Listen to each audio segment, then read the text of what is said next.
Quiero presentarles ahorita que pase con nosotros en este panel. Vamos a hablar un panel muy interesante en el cual vamos a discutir ciertas cosas, tanto personales como de mujer, como de liderazgo, como empresarial, para que pues tengamos todo un contexto en la parte empresarial. Vamos a recibir, permítanme, perdón. Vamos a recibir a Liz, a Nancy y a Andrea, por favor, pasen.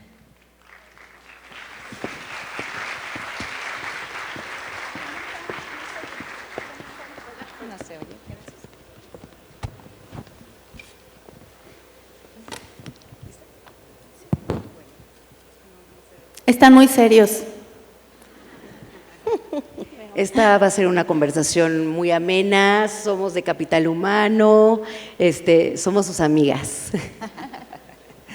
Muy bien, platíquenme. Andrea, en las empresas, ¿qué retos te enfrentas y qué oportunidades están con el reacomodo de las jornadas laborales? Fíjate que justo es un tema que hoy en día se está conversando dentro de las compañías. Y bueno, la reforma laboral que también viene impulsada justamente en la reducción de jornada laboral. A mí, antes que hablar de por qué de la reforma, me gustaría irme a la raíz del por qué están impulsando desde el gobierno esta reforma. En lo particular, creo que al irnos a esa causa raíz, tendríamos que ver desde el bienestar de los colaboradores, que básicamente tiene el objetivo o viene de ahí el impulso de esta reforma, y entender cómo nosotros tenemos desde las compañías esta oportunidad de revisar nuevamente cuál es esa propuesta de valor que damos en términos de bienestar, y cuando me refiero a un bienestar es un bienestar integral. Un bienestar de salud mental, de salud nutricional, de salud física y de asegurarnos que los colaboradores están bien y que están listos para poder enfrentar los retos que implica estar en esa compañía. Por otro lado, también es una buena oportunidad para que las compañías puedan revisar sus procesos operativos y con eso puedan mejorar la productividad, ¿no? De nada servirá hacer una reducción de una jornada laboral si los procesos operativos siguen siendo los mismos y caemos en temas de horas extras, ¿no? Más bien tendríamos que buscar agilizar, mejorar esos procesos, y hoy en día tenemos unas herramientas muy buenas como lo es la inteligencia artificial, que pueden sin duda ayudar a mejorar esos procesos. Entonces, yo veo muchas oportunidades con la reducción de la jornada laboral para las compañías, y creo que es un gran momento para replantearnos la manera en la que hacemos las cosas. ¿Qué opinas de esto, Nancy? A ver, seamos honestos, ¿quién trabaja aquí 48 horas o tiene un contrato de 48 horas? Casi nadie, ¿cierto? Lo que pasa es que perdemos de vista que la mayor parte que trabaja en las organizaciones que trabaja 48 horas es el personal operativo. Pero ahora vámonos a un punto más fuerte. La gente hace 2 horas a su trabajo y luego de regreso hace otras 2 horas. Pierde un día de su vida a la semana, pero aparte el sábado trabajo. Y entonces, ¿a qué horas vivo? Y entonces eso genera depresión. Bueno, yo no sé si sepan, pero yo trabajo en el tema de felicidad en el trabajo. ¿Ustedes creen que las personas van a poder ser plenas trabajando 6, 7 días más 6 días a la semana y no pueden tener un entorno positivo? Entonces, veamos esta iniciativa como algo bueno para la gente que trabaja ahí. Viene un desafío para las organizaciones. ¿Va a ser más dinero? Sí. ¿Van a tener que invertir más lana? Sí. Estoy de acuerdo con el tema de la inteligencia artificial, me encanta. Pero también quisiera que fuéramos sensibles en el lado empresarial. Yo como empresaria, saber que voy a tener que ajustar, invertir, pues va a implicar otras cosas. A mí lo que me da miedo es que entonces querramos que la gente nos dé resultado en menor tiempo y entonces que los maltratemos y que las condiciones laborales empeoren. Entonces tenemos que ser muy cuidadosos y tal vez en tu empresa si hay personas que trabajan 48 horas. Entonces hay que ser empáticos desde esa perspectiva que las personas merecen tener una vida y merecen ser felices. Entonces, desde ahí nosotros tenemos que construir nuestras políticas y nuestras iniciativas empresariales. Muy bien, ahorita platicaremos de un tema muy interesante. Liz, platícanos referente a la diversidad y a la inclusión como eje central en recursos humanos. Me gustaría hacer una pausa porque me gustaría hablar del tópico anterior, ¿no? Perfecto. De jornadas de trabajo. Me parece que en México trabajamos mucho, pero no necesariamente trabajamos bien. Esto significa que en promedio, y le voy a dar datos de la Organización Internacional del Trabajo que nos dice que los mexicanos trabajamos alrededor de 44 horas semanales, pero el 28% indica que trabaja más de 49 horas semanales, es decir, hay sobrecarga de trabajo y evidentemente esto se ve reflejado en el número de horas que trabajas. Creo que esta es una gran oportunidad para redefinir la forma en la que estamos gestionando el trabajo, cómo estamos distribuyendo el tiempo de acuerdo a las actividades de nuestra fuerza de trabajo. Porque hoy, de acuerdo a la Organización Mundial de la Salud, 750,000 personas han fallecido por temas ocasionados por estrés laboral o han padecido de alguna enfermedad de salud mental que esto ha derivado justo en su fallecimiento. Entonces son datos duros, pero son reales. Me parece que hoy tenemos que pensar en cómo intervenir a través de programas de bienestar, como bien mencionabas, que son súper importantes, que van más allá del romanticismo de ser feliz en el trabajo, ¿no? Es cómo logramos que las personas sean eficientes en el tiempo que tengan que trabajar. Si son, o sea, les voy a platicar, Alemania y los Países Bajos trabajan entre 31 y 34 horas a la semana. Ojalá podamos llegar a ese promedio, ¿no? Y que esto, finalmente, estas horas que dejamos de trabajar, pues las dediquemos a nuestra familia, a nuestra pareja, a nuestro entretenimiento, a nuestra salud personal. Entonces yo creo que yo estoy a favor, si hay que hacerlo de forma controlada, ¿no? Y siempre conversando con las cámaras industriales para que de alguna manera todo lo que esto genera a nivel de impacto financiero pues sea finalmente pues revisitado por las industrias y que esto permita que avance estas reformas que tienen o que persiguen un fin común, que es el bienestar de nuestros colaboradores. Sí, aquí hablas prácticamente de que cada quien tiene que tener su espacio personal, ¿no? O sea, ¿dónde busca su espacio, tanto laboral, personal, para tener una integración como mujer? Tú lo estabas hablando muy bien con la felicidad. ¿Cómo podemos llegar a tener toda la inclusión y buscar todos los objetivos para lograr rendir, para tener todas esas horas laborales y también para, obviamente, ejecutar como empresa y como grupo, ¿no? A ver, ¿todos entendemos el concepto de diversidad e inclusión? Creo que tenemos que empezar desde ahí, ¿no? Porque cuando nos hablan de la palabra diversidad o inclusión, nos vamos a LGQBW, ¿no? Decimos, o sea, tiene que ver con esos, o tiene que ver con personas con discapacidad. Y es lo que nos viene a la mente. Pero creo que una de las cosas que tenemos que entender es que la diversidad tiene que ver con entender que cada persona es diferente, que cada persona tiene cualidades distintas, necesidades distintas y vive su vida de manera distinta. Y la inclusión tiene que ver con hacer sentir parte de algo a cualquier persona. Entonces, en el trabajo, ¿cómo lo conectamos en temas de diversidad e inclusión? Permitir que cada persona sea quien quiere ser. Ese debería ser nuestro objetivo. El tema es que es como de moda, ¿no? Hay diversidad e inclusión y las empresas, las políticas, y no estamos entendiendo que todo lo que hacemos dentro de la organización tiene que ayudar a las personas a sentir que son valoradas, que son tomadas en cuenta, que son tratadas con justicia, que cada persona recibe el mismo trato independientemente de ser quien quiere ser.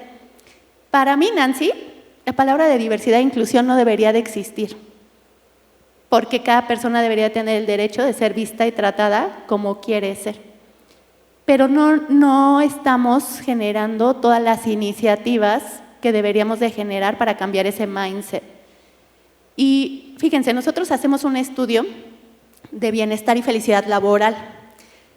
Cuando quieran me buscan en LinkedIn porque este año vamos a tener el tema de un distintivo en términos de medición científica.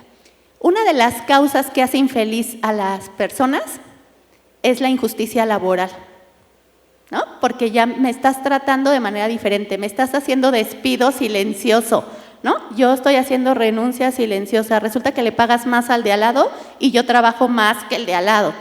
Resulta que por ser mujer no me dejaste crecer porque estoy embarazada. Y así puedo seguir con la lista, ¿no? Entonces esa. La segunda es violencia y equidad. Y también vemos la palabra violencia y decimos, ay, es una agresión física. Cuando un comentario, ¿no? Cuando alguien te hace menos, cuando no te dan las oportunidades de crecer, eso tiene que ver con diversidad e inclusión. Entonces, si yo no tengo como persona las mismas oportunidades dentro del trabajo y no puedo ser quien quiero ser, pues no voy a ser feliz en el trabajo y menos productivo. Porque entonces voy a decir, pues hago lo menos, pues aquí no me valoran, ¿no? Hago lo mínimo necesario por lo que me pagan, si es que lo hago. O hago que trabajo mientras haces que me pagan. Entonces, para no seguir, yo lo que quisiera sensibilizarlos es que se lleven en su cabeza que en sus casas, en su entorno, en su trabajo, las personas deben ser quien quieren ser y trabajar en torno a eso, ¿no? ¿Algún comentario, Liz? Sí, por supuesto. Me parece que hoy la diversidad y la inclusión pasó de ser un factor deseable a una necesidad estratégica en todas las organizaciones. Me encantan los números, perdón. El 59% de la fuerza laboral femenina hoy ocupa puestos de grados de mandos medios hacia abajo, ¿no? O sea, no ocupan cargos en donde tengan la capacidad de tomar decisiones, de dirigir un equipo, y esto pues todavía nos coloca en un porcentaje demasiado marginal. Entonces yo creo que todavía hay muchísimo camino que recorrer en temas de diversidad e inclusión, porque no es solo cumplir con una cuota, ¿no? Y decir, yo tengo el 33% de mi personal femenino ocupa puestos. No, es estar en puestos en donde uno toma decisiones. El 13% de las mujeres que hoy son parte de consejos administrativos a nivel mundial representan nada comparado con el número de hombres que toman decisiones a través de estos puestos ejecutivos. Entonces, yo creo que es importante trabajar en estrategias sólidas, agresivas, que también desafíen a las industrias para que haya mucho más inversión, ¿no? Para que finalmente favorezcamos a programas sociales de inserción de mujeres que quieren, que están en busca de un empleo, que tengamos la flexibilidad para contratar a mamás que no pueden trabajar tiempo completo. O sea, eso es determinación. Creo que hace falta determinación de muchas de las industrias. Digo, afortunadamente yo represento una compañía que hoy tiene realmente un programa de inclusión y diversidad increíble, se llama Yes We Do, y la verdad es que les puedo decir que por lo menos hemos logrado que el 50% de nuestro personal femenino, y hablo solamente de un grupo, porque diversidad e inclusión es muchísimo más, ¿no? Pero bueno, empezando por ahí, ya tenemos personas que han en puestos en donde en años nunca se contrataron mujeres, tenemos mujeres que están dirigiendo plantas, tenemos mujeres en el consejo de administración, y eso habla de que tenemos un grupo de directores que están confiando en la capacidad de estos grupos que forman parte de la diversidad de cualquier compañía. Y voy a cerrar con un tema, o sea, finalmente no tenemos que hablar de género o de raza o de religión, tenemos que hablar de las competencias, ¿no? Y es cómo llevamos a una persona que está en estos distintos grupos sociales a tener las competencias para poder ocupar estos cargos. Entonces, digamos que hay un doble compromiso: cumplir el tema, trabajar en desarrollo profesional, y segundo, encontrar e identificar las oportunidades para insertar a estas personas ya con las competencias desarrolladas. Y ahí nada más me gustaría sumar a este comentario que hace Liz. Me parece súper importante también que tengamos muy clara la diferencia en lo que es la diversidad y la equidad. Y la manera que alguna vez escuché cómo diferenciarlas y me encantó es, no es lo mismo que te inviten al baile, porque ahí nos pueden invitar a todos, a que te saquen a bailar, ¿no? Entonces, Antes de hablar de diversidad, me gustaría que habláramos de equidad. Es importante que las compañías pongamos antes de ir 3 pasos adelante, poner un piso parejo, un piso en donde las mujeres o los diferentes grupos LGBTIQ+, o la gente con discapacidad, partan de un mismo piso.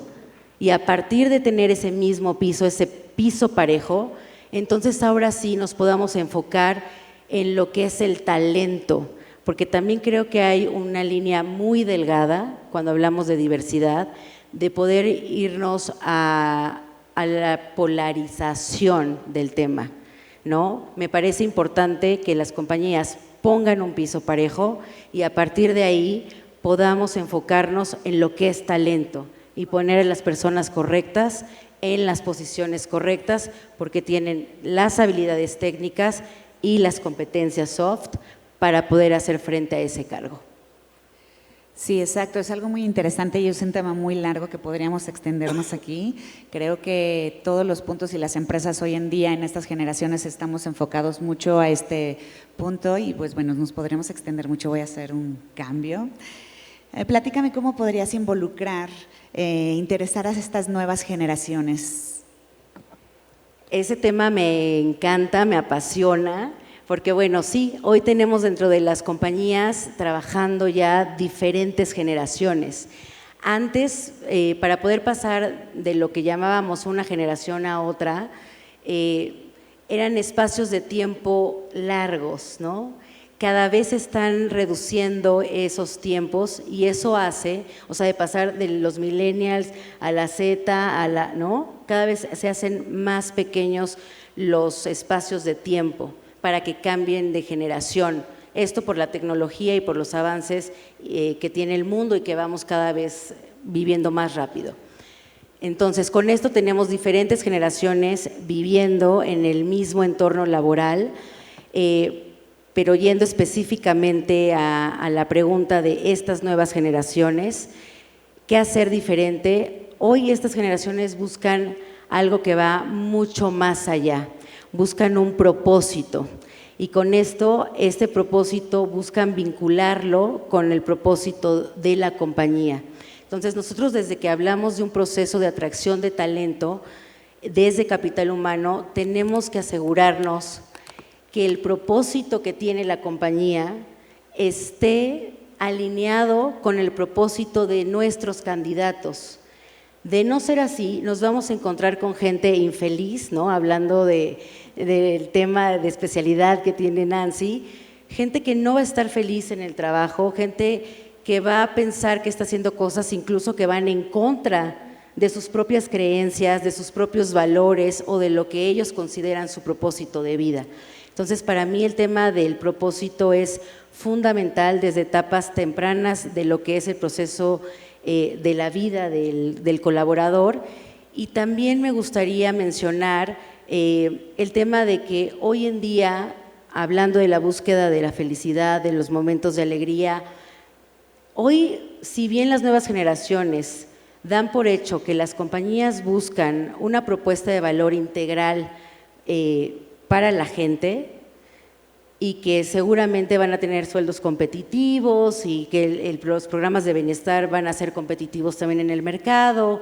Tenemos que ir más allá de lo que dan por hecho las nuevas generaciones. Y con esto hablo de buscar conexiones emocionales, buscar que los líderes dentro de las compañías logren tener este liderazgo humano que pueda generar conexiones emocionales, que puedan hacer vínculos con la gente y eso lleve a ser equipos de alto desempeño que tienen un propósito común. Me parece que lo podría resumir en esos 2 temas, básicamente. Sería la búsqueda del propósito y sería la conexión emocional, el liderazgo humano y cercano. Nancy. Ay, bueno, yo voy a romper un poco esto, pero honestamente, ¿qué pensamos cuando pensamos en una nueva generación? ¿Cuál es el pensamiento que ya hasta se ha hecho viral en redes?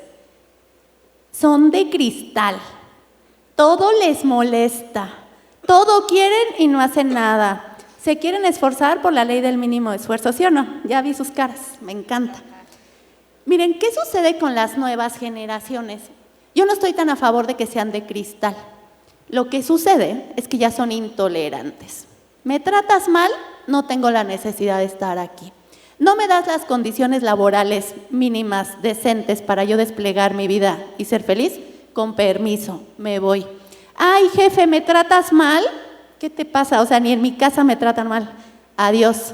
Entonces, ¿qué significa esto? Que tenemos que adaptar todas las políticas, la forma de trabajo. La forma de trabajo ya no es la misma. Y luego tienen un desafío, porque internamente en las organizaciones, ¿qué nos pasa? Ya tenemos todas las generaciones. Y entonces no adaptamos también nuestras formas de trabajo para que aprendan a trabajar entre generaciones.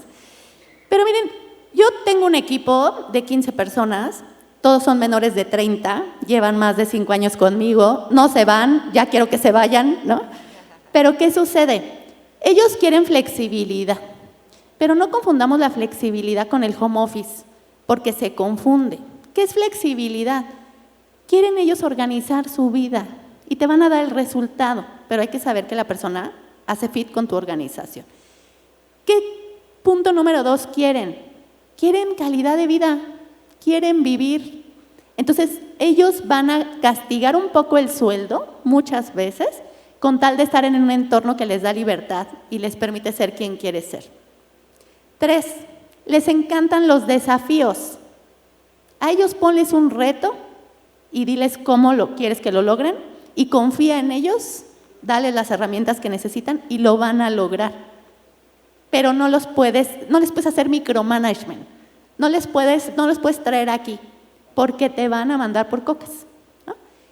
Y 4, necesitan sentirse valorados y tomados en cuenta, necesitan sentir que impactan algo mayor, necesitan sentir que eso que ellos están haciendo está ayudando a un mundo mejor, súper de acuerdo.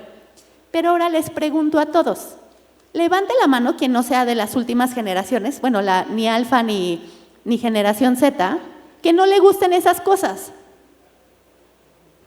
Levante la mano. O sea, no les gusta tener calidad de vida, no les gusta el micromanagement, ¿verdad que no? Entonces, fíjense cómo hay muchas creencias de que son nuestras nuevas generaciones. A todos nos gusta tener flexibilidad, a todos nos gusta tener un líder que nos haga crecer, a todos nos gusta tener vida. Pero gracias a las nuevas generaciones es que estamos dándonos cuenta de eso, porque antes cómo nos trataban en los trabajos, ¿no? Vivíamos en las empresas y era lo normal, pero creo que ellos nos ayudaron a descubrir este potencial de aprender a vivir, ¿no? Entonces, querramos a nuestras nuevas generaciones. Muy bien, muy interesante. Y a las pasadas también, ¿no? O sea, sí. Oye, Liz, quiero que me platiques algo. En las próximas décadas, ¿qué debe cambiar en materia de reclutamiento de las empresas? Todo. Todo. O sea, creo que hemos evolucionado de forma lenta. La forma tradicional en la que hoy estamos atrayendo al talento frente a los desafíos actuales no es suficiente. Yo creo que antes le dábamos mucha importancia a la experiencia, hablando de generaciones, me parece que todos los tópicos se conectan, o sea, hablábamos de temas generacionales y le dabas un valor mucho mayor dentro de un perfil a aquellos que tenían mucha experiencia.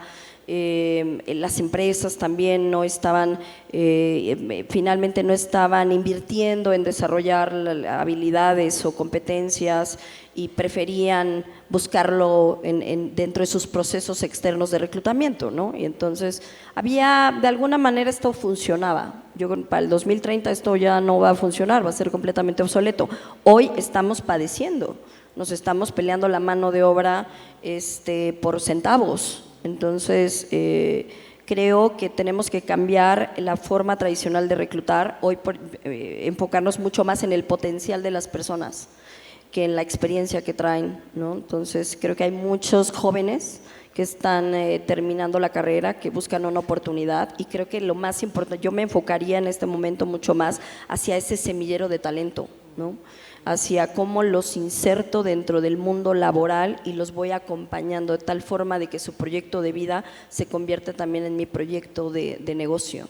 O sea, creo que cuando logras empatar eso, logras que la gente se fidelice con el propósito de la organización y que eso haga que tenga una carrera larga en una compañía. A ninguno nos conviene que una persona llegue y pretenda quedarse 20 años haciendo exactamente lo mismo. Como dices, ya a los 5 años que se vaya, ¿no? Que vuele, pero que vuele a algo mayor, que tenga más responsabilidad. A mí me encanta encontrarme gente que a lo mejor conocí en el pasado que me dice, yo te conocí, trabajé contigo y me encanta ver hasta dónde han llegado, ¿no? Entonces yo creo que hay que retarnos indudablemente.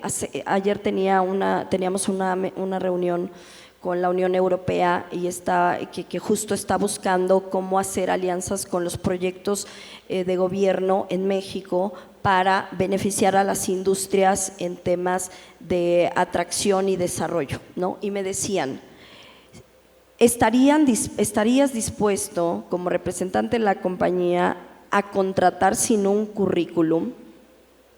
Y yo decía, ¿cómo? ¿Cómo voy a contratar a alguien si no sé su hoja de vida, de dónde viene, qué ha hecho, cuáles han sido sus éxitos? Esta es una forma completamente disruptiva de ver cómo va a ir evolucionando el tema de reclutamiento. Entonces, hay cosas que tenemos que garantizar, por supuesto, el safety first y claro, todo lo que normativamente tenemos que asegurar en el proceso, pero bueno, finalmente yo me quedo con eso de reflexión y los invito también a que cambien su forma de acercamiento hacia estas personas que están buscando un empleo en México, ¿no? Me encantaría continuar con este panel, pero bueno, son temas muy extensivos. Nada más un aplauso a todas, por favor. Gracias a todos. Gracias.